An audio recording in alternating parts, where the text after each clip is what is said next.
This episode today is brought to you by Prezi. If you're tired of giving boring old PowerPoint presentations, I'm telling you, time to wake up. Check out Prezi. So many salespeople go out there and look like everybody else with their boring slide deck that marketing put together. But what if you're able to put together a more intuitive presentation? Something that doesn't look like your competition, but something that tells your story, that is able to build value, something that's intuitive and something that your prospect will actually put their phones down for.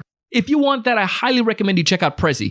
You can get a demonstration of Prezi, all its power, by going to prezi.com/TSE. Again, prezi.com/TSE. I promise you, it will be totally worth it. Hey, everyone. Welcome to another great episode of the Sales Evangelist podcast. I'm your host, Donald Kelly, the Sales Evangelist. And I'm so excited for another great episode. I'm so excited to be here with you today. And on this episode, we're going to talk a little bit more about the beginner's luck. Now, you as a sales professional, as a business owner, you know what I'm talking about, right? You get a new sales rep, or maybe when you're new in an industry, you just had these opportunities come your way and just like, holy moly, your first day on the job, you're getting a lead or you're getting some opportunities. You're calling as a prospect. You're getting your way in. You don't know anything much about the industry. You don't know much about the product, but you're seeing success. Is this just luck or is this just something else? And I dare to say that it's more than just beginner's luck. Well, let's define luck. This goes back to a past podcast episode when a sales manager, actually a regional sales manager and a friend of mine, his name is Jared Young. And Jared shared something with me that stuck with me forever. The idea that he shared is that there's no such thing as luck. Yes, there's no such thing as luck. Luck is merely the place, the meeting point where opportunity meets hard work. Seriously, where opportunity meets hard work. Think about it. When new reps come in, what happens? Think about what makes them so different. They're eager. They don't come with any preconceived knowledge. They're new. They're just excited. They don't know much about the product. They don't know much about the service, but all of a sudden they're able to get some great opportunities. Why is that? Because one, they want to prove something. And two, they don't know. So they're not messing up. Here's what happened with a seasoned sales professional or a sales seller who's been in a company for a while. She's been there for a number of years, and what she's afraid of is just trying to be the goody two-shoe, right? Don't want to, ruffle the feathers, want to be right there where everyone else is at. So she doesn't try to push herself too much.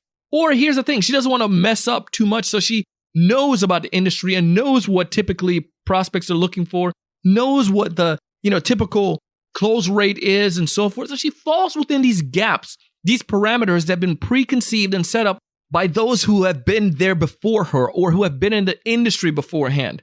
I listened to a podcast, and this podcast is pretty phenomenal. It's not the Sales Evangelist. Well, this is an amazing podcast. But the podcast is called How I Built This.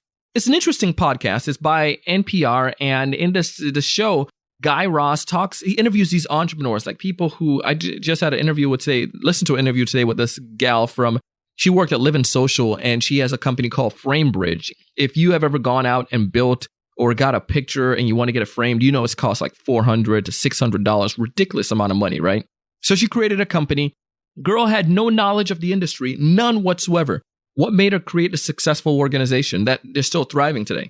Or for instance, the guys with Airbnb, they didn't have any knowledge with hospitality. They wanted to create a place where people can come and have an experience or find a little opportunity with conferences. And you look at folks who, the guy who discovered Lady Gaga, he was on a podcast. I mean, there's so many of these people, and a lot of them, they did not know what they were doing at the beginning. It was quote unquote beginner's luck. What they had was the hustle.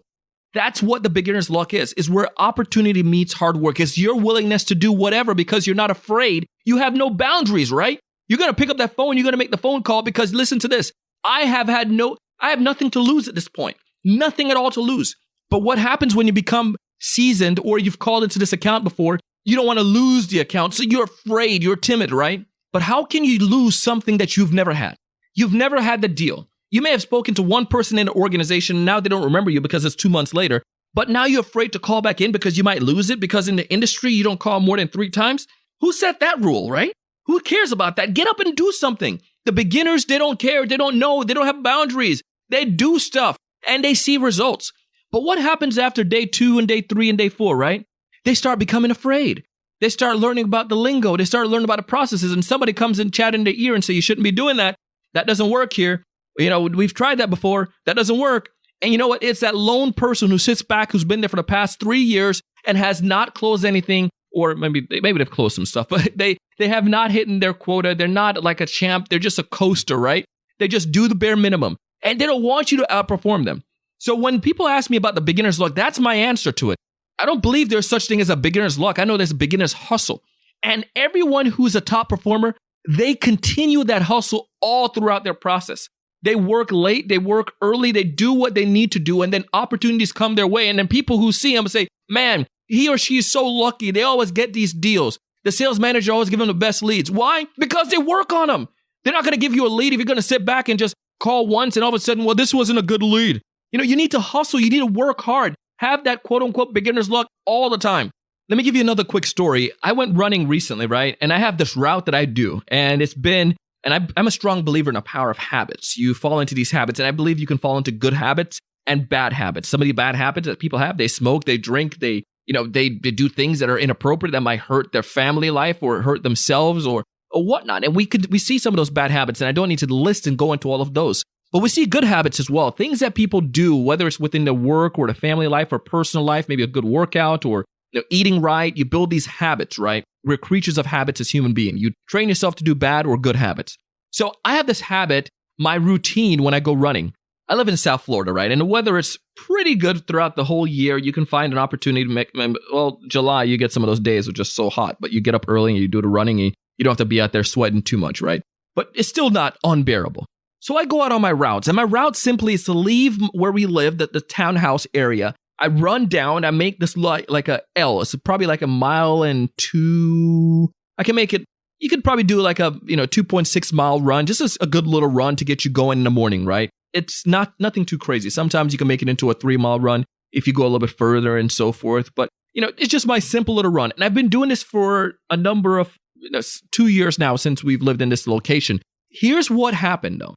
I was afraid of running on this path the first time I did it because I'm like, oh man, it's like this next to this wooded area. It's, I don't know if I want to go back there and run here. There's a through street that go main through street. But I'm like, the place I used to run before was next to the ocean, and I don't know if I want to do this path. But I started doing it. It wasn't a big deal. I became pretty confident in the path. I did it easily.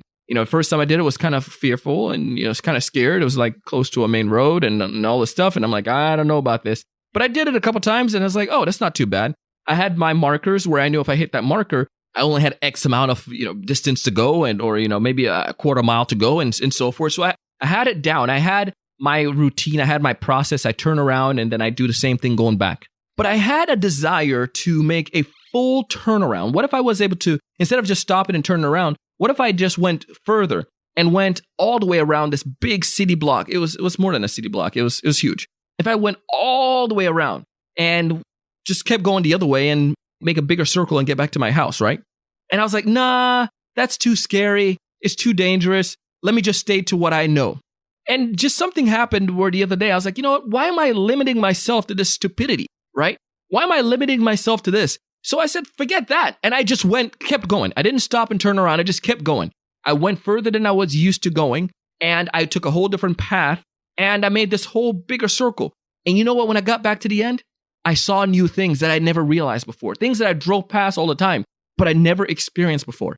It was a whole different, just like ambiance, a whole different part of the neighborhood that I just didn't realize. I didn't even realize some of these stores and some of these places and some of these things were even tucked away. Some of these little churches, these neighborhoods, I didn't see these before because I drive past them, but I would never go out and run past it because of some belief or some habit that I had. It held me back from doing something new. We've all had that experience in our life, whether it's in sales or other means where we just find ourselves getting stuck and getting so afraid that we stay within the parameters that has been preset before us.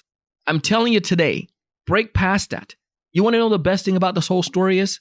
I got back home safe. Nothing ever happened to me. I ran further than I typically run. I had more exercise. I burnt more calories. And it was refreshing.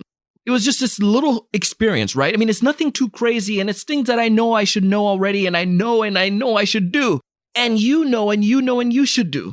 But sometimes we just fall back into our comfort zone, right? We fall back into the area that feels nice and cozy and our habits.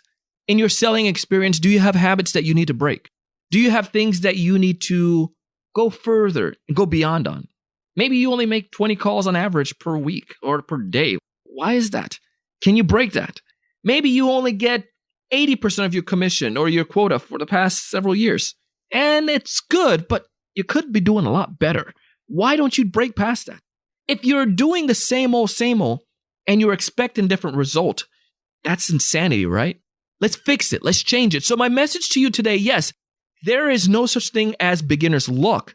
It's the hustle that I see that beginners have. And the experienced people are still daring, who are the top performers.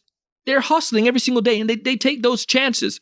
They're not afraid of messing up like these beginners, quote unquote, are. They have no boundaries. They just go until they see result. They experience stuff. And that's my plead and my encouragement, my invitation to you today is to get out of your comfort zone. Go back to that beginner's luck. Don't worry about what the industry say and try new things, man. Don't be afraid. And it's one of the things that I tell you about. And this is why I bring up Percy all the time, because you know what? I'm all about trying new things. Sometimes I get stuck in my own routine. You know what? And if someday something comes better than Prezi, then I'm going to experience that. But I'm telling you, dude, I was in that boat where PowerPoint was like I was a king of PowerPoint, put it like that. I use that thing all the time. But I saw the light, I saw something new, and that's why I checked it out. And that's why I encourage you to do the same thing too. Get out of your comfort zone. Go back to that era when you weren't afraid of messing up, when you didn't have boundaries and you just did stuff and you made things happen. Let's go back to that. Let's make it happen. Let's make a recommitment as we go into the new year to make things happen. Let's quote unquote bring back that beginner's hustle. Again, I share this with you because I want to help you, man. I know how it feels. I've been there. I've been in your shoe. I want you to be successful. I want you to be happy. But most importantly, you know what? I want you to go out and do big things.